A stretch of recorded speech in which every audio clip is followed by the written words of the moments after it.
the army had never, it was still stuck in the age of the 1970s. The army has never really modernized that much to keep up with the way technology has been changing, to fight the kind of battles that say you needed a swift outcome in a couple of hours. You need to mobilize quickly. You need to impose punitive strikes on the adversary. That kind of realignment of the army hadn't happened, and that was seen very, very profoundly during Op Parakram. And that is when a lot of ambitious generals, very far-sighted generals, came up with this so-called cold start doctrine, which is actually it's always been there, but it's not got formal political approval. It's one of those army, whatever you call it, it's called by various names. The dynamic response strategy, the cold start is what we know it as. In 2003, around that time is when they came up with this idea. But even so, there was a lot of inertia. You're not getting the kind of forces that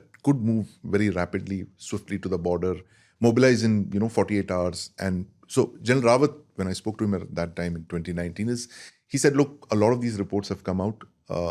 Everybody knows what is to be done. It's now only a question of getting it done. So IBGs were suggested way back in 2000 by the Kargil Review Committee report. Nothing had happened then. He wanted to operationalize that concept where move away from these huge division formations to lighter brigades that could move very quickly, all arms brigades.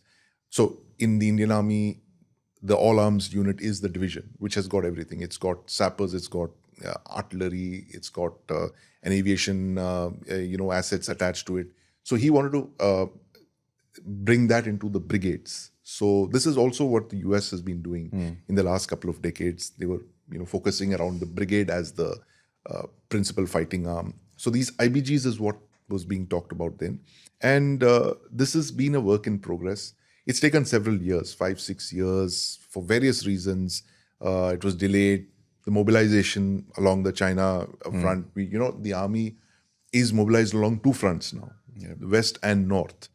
We didn't have a situation like this in several decades, where the army is simultaneously deployed along two fronts.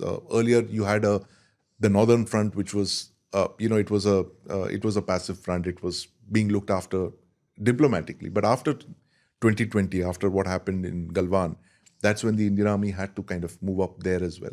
So that kind of impacted a lot of the modernization, a lot of plans that you had for IBGs and all of that. So it's very difficult, Dave, to modernize simultaneously when you're facing the adversary. Modernization, reform, restructure, all that happens when you have a peace dividend, right? When you're, sitting in peacetime. That's when you do all of this.